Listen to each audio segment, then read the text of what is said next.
My name is Kimberly Knox Shields, and I work as a women's health nurse practitioner at Friend Health. Welcome again to this year's presentation. Normally we have our Think Pink breast cancer presentation and luncheon in our gym. It's transformed into a beautiful pink oasis and it's filled with love and education. This year, however, due to COVID, we would like to present this presentation virtually. So let's get started. Breast cancer is the most common cancer among women in the United States. About 2,076, 480,000 new cases of invasive breast cancer will be diagnosed in women in the year 2020. Breast cancer is the second leading cause of cancer-related death in the United States. It's second to lung cancer.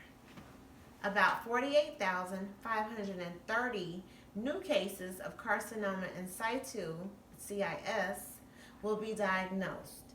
CIS is a non-invasive form of cancer, but it's the earliest form of breast cancer. Unfortunately, about 42,170 women will die from breast cancer. Since the year 2007, breast cancer death rates have been steady in women younger than 50. However, they have continued to decrease in older women.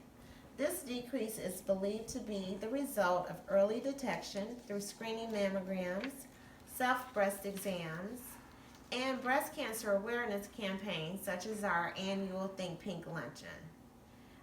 Also, there have been better treatment options each year. Currently in the U.S., there are approximately 3.5 million breast cancer survivors.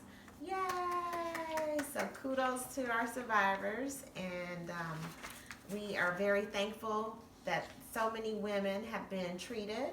And once again, this is related to early detection and better treatment options. Cancer is the growth of abnormal cells. These cells can invade or damage normal tissue. Breast cancer can start in any part of the breast.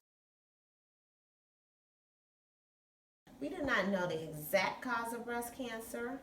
The most likely cause of breast cancer is due to changes in the genetic material in our body, which is called DNA. DNA changes are often related to our lifestyle, but some may be due to age, also our diet, also lack of exercise.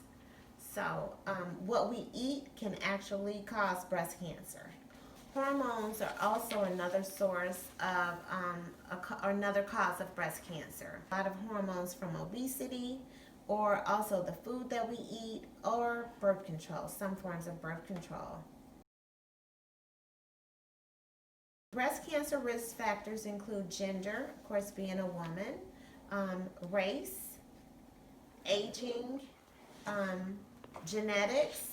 About 5 to 10% of breast cancer cases are thought to be hereditary. There's a BRCA1 gene, BRCA1, the BRCA2 gene, and these can be passed down from a parent to a child.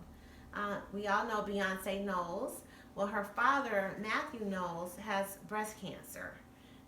He is a survivor and he's doing quite well, but Beyonce and her sisters should be checked for this gene. Also, Angelina Jolie. I'm sure we're all familiar with the actress Angelina Jolie. Both Angelina's mother and her grandmother died from breast cancer, unfortunately. And Angelina actually had the BRCA1 and BRCA2 genes. And Angelina was very proactive, and she had a double mastectomy performed in order to prevent breast cancer. So also their risk factors include a personal history of breast cancer, a family history of breast cancer, and certain non-cancer breast problems, such as very dense breast tissue. And unfortunately, a lot of African American women have dense breast tissue. So we want to make sure that we perform our self-breast exams, that we go to Friend Health Clinic and have our annual Well Women exams, and that includes a breast exam. Also, if you ever feel a lump, or if you ever feel like a hard rock or a pebble or something to that effect under your skin, you should go in and have your provider perform a breast exam. And if we feel something there, we'll be more than happy to send you in for a screening or a diagnostic mammogram, as well as a breast ultrasound. Breast cancer risk factors could also include previous chest radiation, postmenopausal hormone therapy, DES, which is a chemical exposure, recent use of hormonal contraceptives, and now not all birth control causes cancer, so I don't want you to take that message. But sometimes if you're on unopposed estrogen, then it can cause, for long periods of time, it can cause breast cancer. Also, it's believed that if you breastfeed, that decreases your chance of getting breast cancer. Also, if we have more physical activity, more exercise, it also helps with decreasing breast cancer. Also, our weight, so obesity, it puts you at high risk for breast cancer. So of course we want to watch what we eat. We like to exercise a little bit more.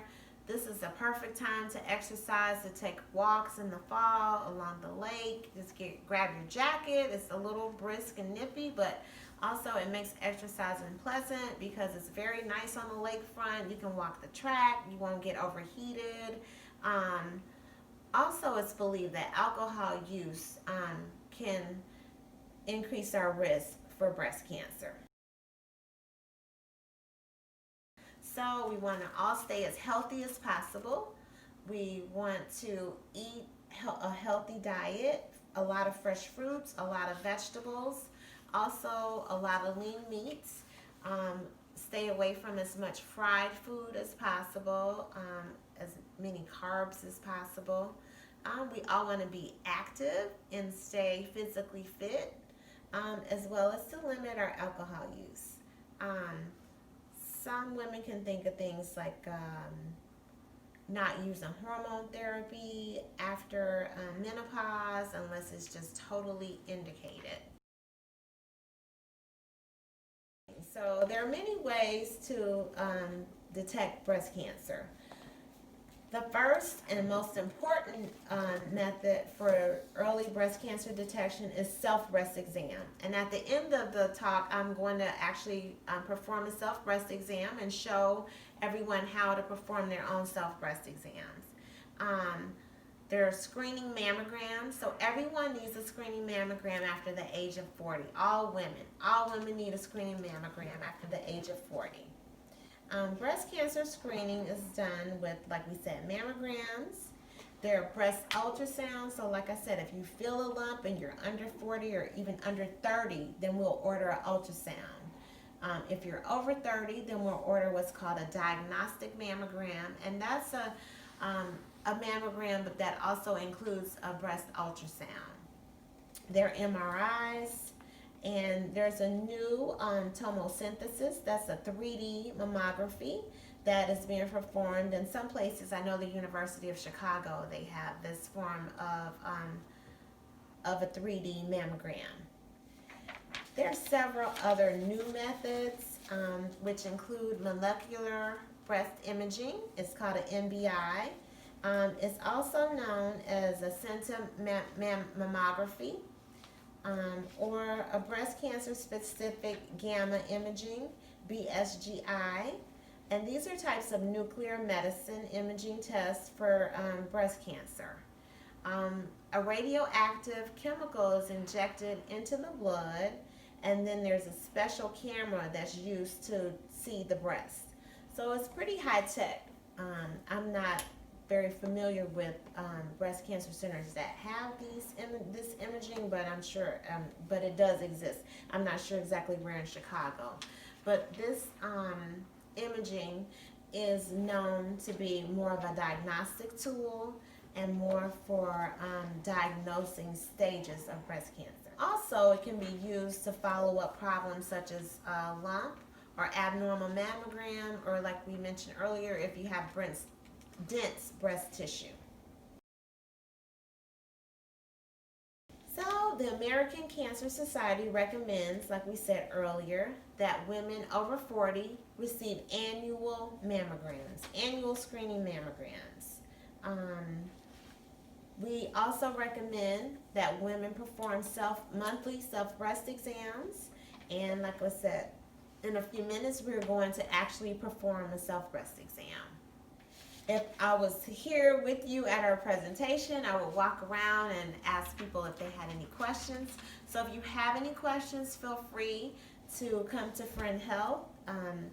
My name, like I said, is Kimberly Knox O'Shields. I work with a host of wonderful doctors as well as nurse practitioners and midwives, and we offer excellent care. We also have a host of family practice doctors that will be more than happy to perform your breast exams, as well as order you a screening mammogram. So please come in to Friend Health, and we will help you with, once again, showing you how to perform your self-breast exam, as well as ordering your annual screening mammograms after 40. Thank you so much for your time, and I hope that you have some take-home information.